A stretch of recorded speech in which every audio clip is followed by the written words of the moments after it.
Welcome to the Casting Across Fly Fishing Podcast. I'm Matthew of castingacross.com, where I explore the quarry and culture of fly fishing.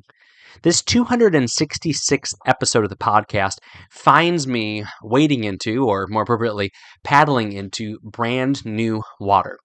Because although I've talked about fly fishing from Watercraft here and there across the last 265 episodes, I don't think I have devoted an entire podcast episode to Watercraft for fly fishing. So that does two things. One, it goes to show there's a very wide range of topics that are appropriate to this conversation, the quarry and culture of fly fishing.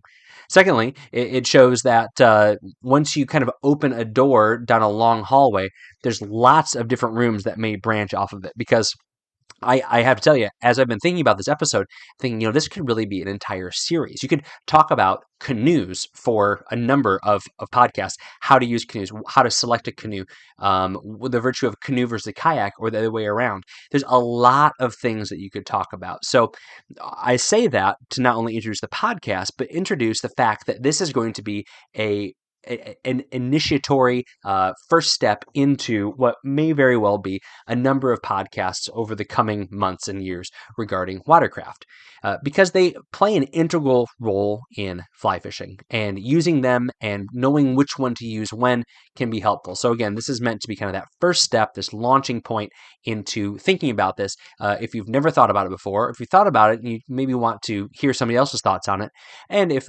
you're thinking about getting something for this next season, what your options might be. Secondly, as far introduction goes, I am not going to be talking about every option out there. I'm kind of drawing an arbitrary line at drift boats. I'm not going to be covering drift boats. Obviously, the drift boat is the choice for most anglers fishing larger water. But there's a lot of, you can talk about jet boats, you can talk about bass boats, you can talk about big pontoon boats. Can you fly fish off of those? Absolutely. So, but I'm not covering them today. Doesn't mean I won't talk about them in the future, because I've fly fished out of all of those.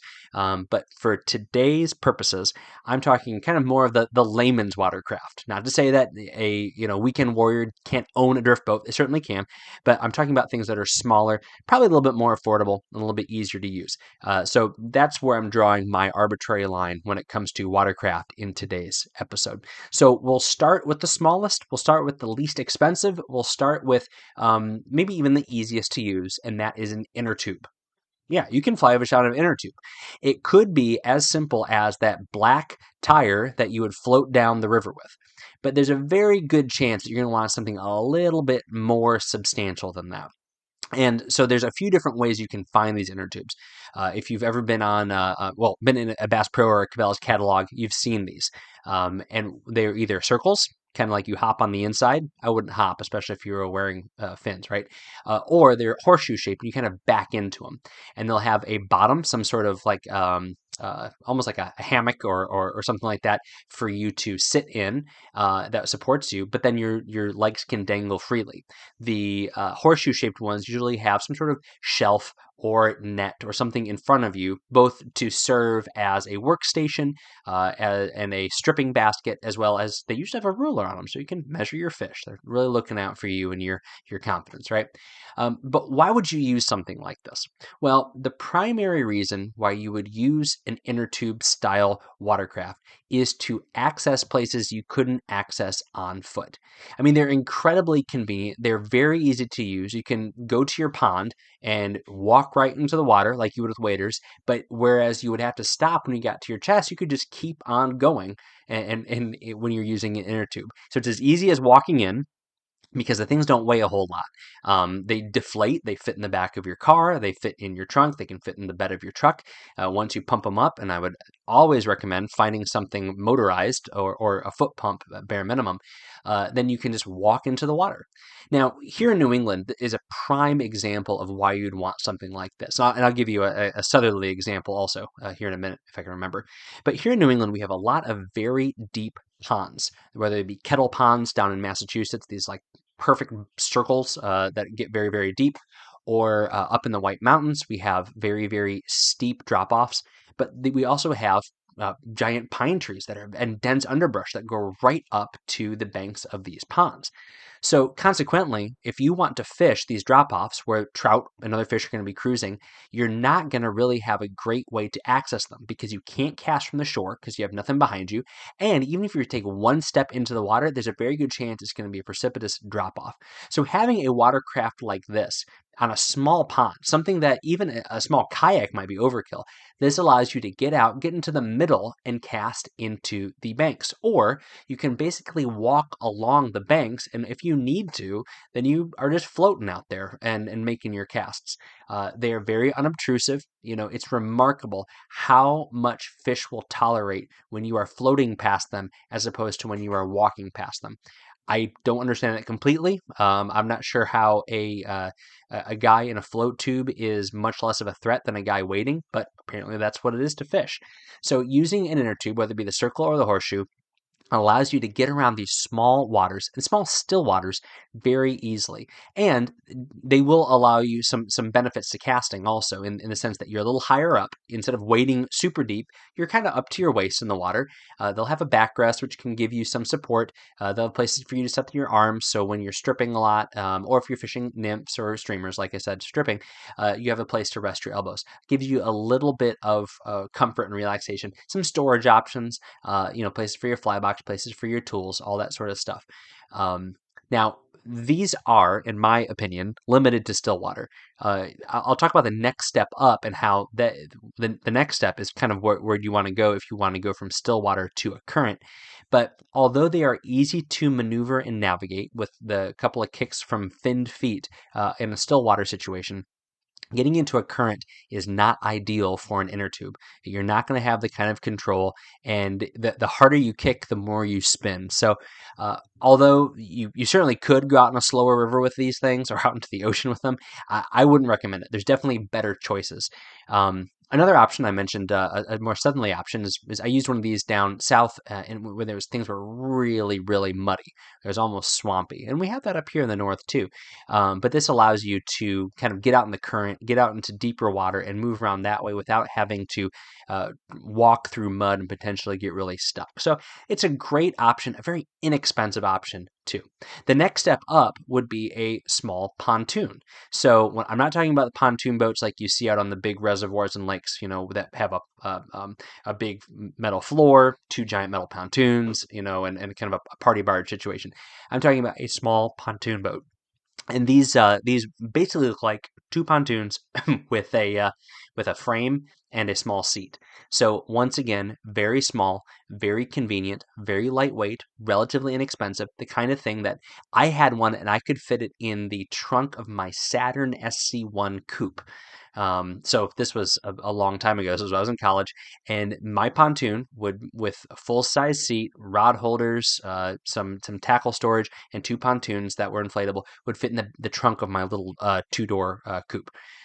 These are great because, one, you have oars, so you're able to maneuver very quickly and you're able to maneuver with a lot more precision, but it also gives you the opportunity of doing everything you're doing in those pontoons while at the same time being able to navigate current a little better. I will say with these, one of the drawbacks is they often ride really high. So I actually returned mine after using it for a season because I didn't like how when I cast, I spun around.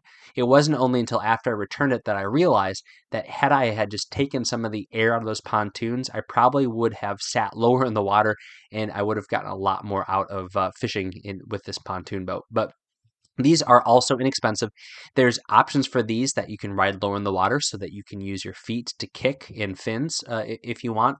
And you also have the option of using oars. Some of them also have some rudder drive systems, but they give you an option for moving around water where, one, you have a lot of maneuverability, but you're also higher up off of the water. So if you like the ability to see a little bit better, you're not going to have that in a kayak. You're not going to have that canoe.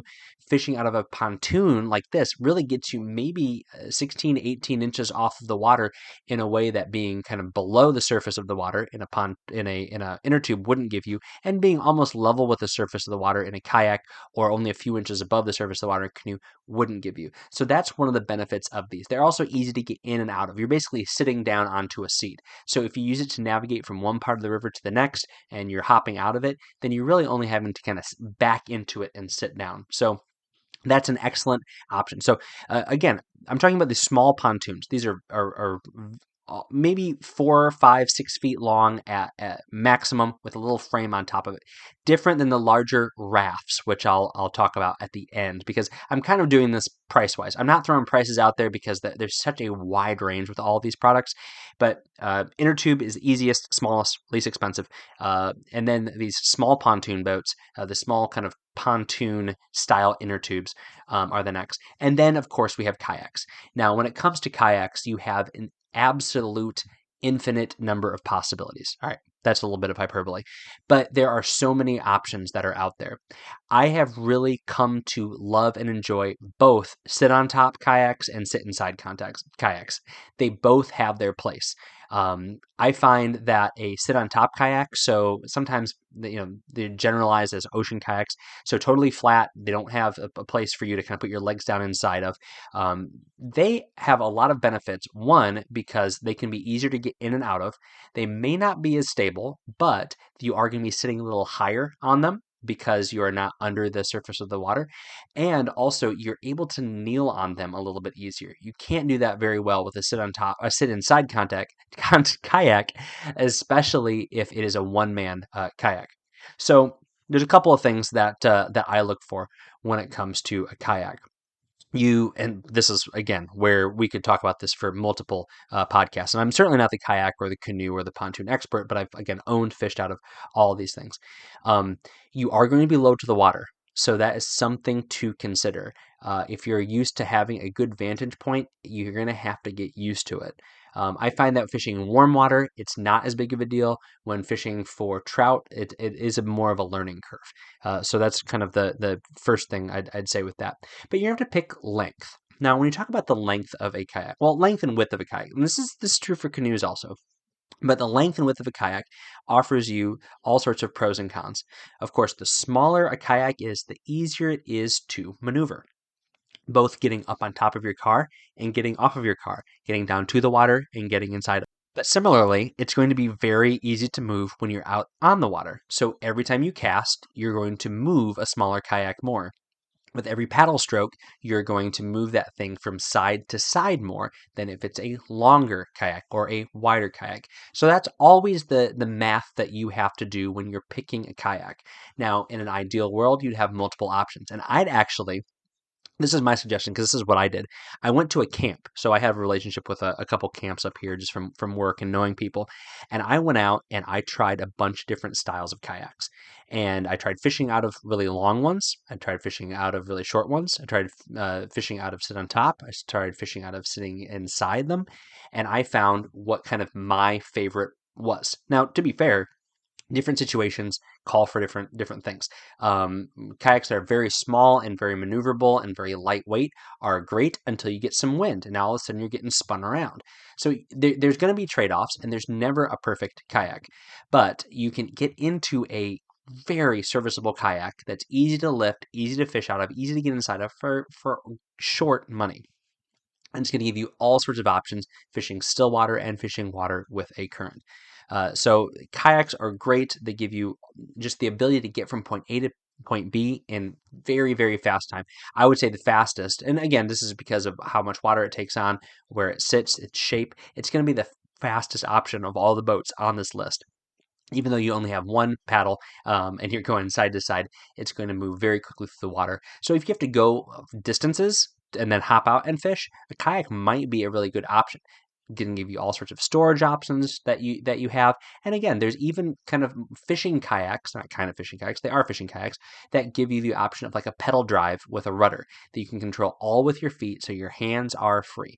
And again, when I talked about scaling things up, you can scale these up to ridiculous levels. I talked to a gent from Old Town Canoes up in Maine, and they have under their umbrella they have I think it's Minn Kota engines, if I am not mistaken, and they have ways that you can through GPS hook up a little trolling motor to your kayak and pick a point, and even in the ocean, this will keep you perfectly still. I mean, again, you're talking thousands of dollars here, but you're also talking about something that's quiet, something that is going to be easy to maneuver, easy to pick up, light. You're not going to get that with a $2,000 boat, but you can with a $2,000, $2,500 kayak. But again, that's a little bit more expensive than the $500 kayak that you go pick up at Walmart or at Bass Pro Shop. So you have a lot of options here and a lot of variables to go over. Of course, many more than we can talk about on this podcast, but maybe talking about fishing kayaks more in depth in the future. So anyway, inner tubes, small pontoons, kayaks, and the next step up is canoes. So a canoe is going to offer all the stability that a kayak doesn't have. But a canoe is also going to lose all the portability and ease of use that a kayak has, particularly when you're not in the water. When you're in the water, they're phenomenal. When you're in the water, they make for all sorts of easy access, storage aplenty, and you get a nice straight line as you move through the water. One of the things that I do find in canoes that I don't have in a kayak is that you make a lot more noise in a canoe. This could be because of the style of the paddle. This could be from just all the space that you have and that you fill up. But you're not going to be as stealthy or as sneaky in a canoe. But the canoe that I'm fishing out of, you can start to stand up in these things. I have a canoe that I bought to be particularly wide, both so I could fly fish out of, but also so that my kids could be in it, and I wouldn't have to freak out because two of them are leaning over the side of the boat. So you're going to start to get that sort of benefit out of a canoe. Canoes are great because they can handle a lot of stuff. So if you have a big bag of gear, you can throw that in there. You can move it around. You can kneel. You can sit on a seat. You can, again, stand up if you have the right kind of boat. But they are going to be heavier. They are going to be a little more unwieldy to get off the top of your vehicle or and into the water. But when you're in them, they are incredibly stable and very, very secure. They're not going to give you the same sort of maneuverability that a kayak is, but they're also not going to spin around as much as you cast or as the wind hits them. So this is where you see kind of you're jumping from something that is very easy to use from a kind of getting in the water, moving around the water standpoint to something that is going to be a little bit more work, but it's going to give you a lot of stability. And that's precisely what happens with a canoe.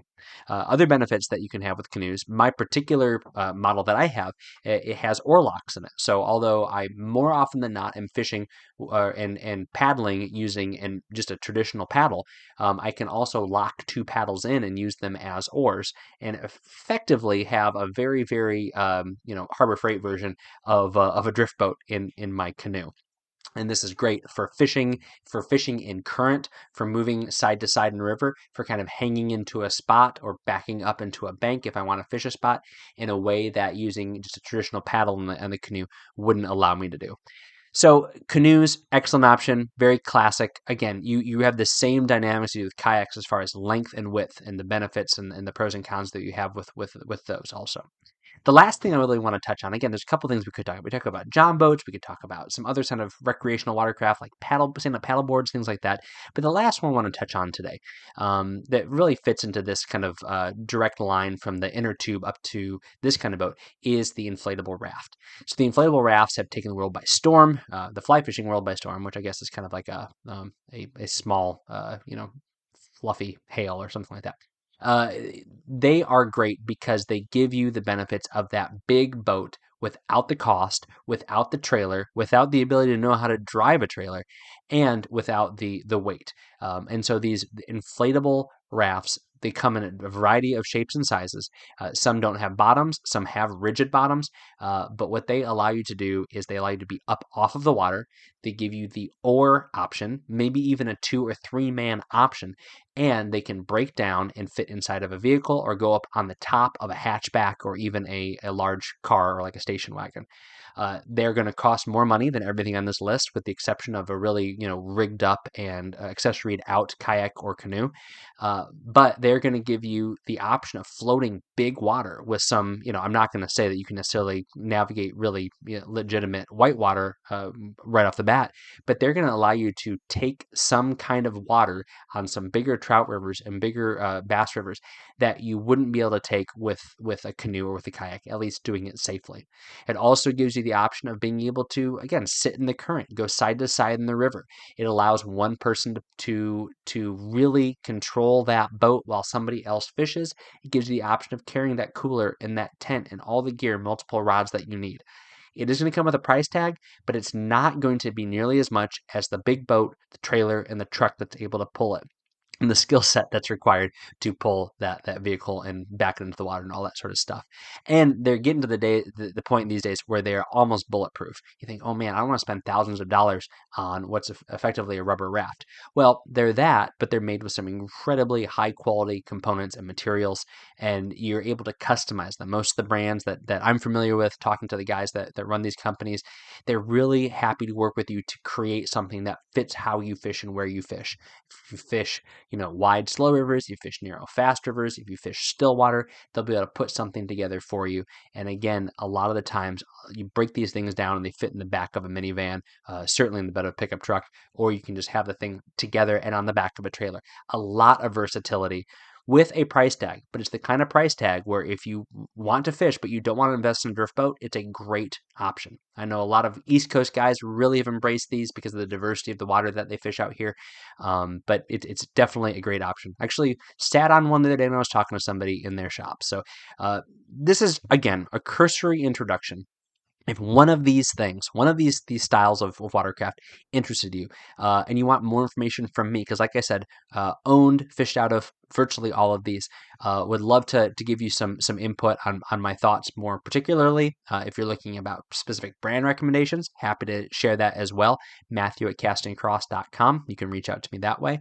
You can leave a comment on the website as well. But like I said, I anticipate over the coming months and certainly over the coming years talking about these watercraft more in depth and just kind of this fly fishing specifics. I know I scattered those throughout this episode, but it'd be great to kind of talk about that more in detail as a service to you, the angler, particularly if you are new in fly fishing and you want to add some watercraft to your arsenal of gear. This week on the website, the first article is called Costa's Sunglasses King. Costa's Sunglasses King. So if you have been on social media at all, if you pay attention to the fly fishing or outdoor industry at all, you know that Costa came out with their King Tide sunglasses this year with much fanfare, much acclaim, and they are some pretty amazing sunglasses. So to start off, why are they so special? They're so special because they use Costa's glass. That is my favorite reason to wear Costa sunglasses, is because their glass lenses are lightweight and incredibly clear and quite durable. So I'm a huge fan of Costa from that point. But the King Tide, and they come in two different models. There's an 8 and a 6. One is more flat front, one is more of a wrap. They both have their place. They both feature clip-on side shields, which you might think look dorky, but I really don't care how I look when I'm getting all of that light cut out from my peripheral vision. I'm a big fan of that. But they incorporate all the features that Costa has rolled out in the last few years from their Pro series and some of their other new glasses. So sweat drain channels, adjustable nose pads. These have hinges that actually extend a little bit to make the arms of the glasses go out from 90 a little bit, so you can press them really onto your face really tightly. They have all sorts of bells and whistles. One of the cool things I like is the hooding on these glasses. The rubber on the top and the bottom allows these glasses to be non-skid, so you can set them on your dashboard and they're not going to slide around, which again, if you want to take care of your expensive sunglasses, this is the way to do it. So I give some more thoughts on the King Tide from my last few months of wearing them in this article called Costa's Sunglasses King. Wednesday's article, another gift-giving idea article. Another gift-giving idea article. Doesn't sound right. You know what I'm talking about. Ideas for giving gifts. This one is tongue-in-cheek. So this is about some fly fishing gifts you could give if you have to go to a white elephant or a Yankee swap. Real quick, the right way to do the Yankee swap or the white elephant gift in my humble opinion. This is for free. You don't have to pay for this at all. You draw numbers.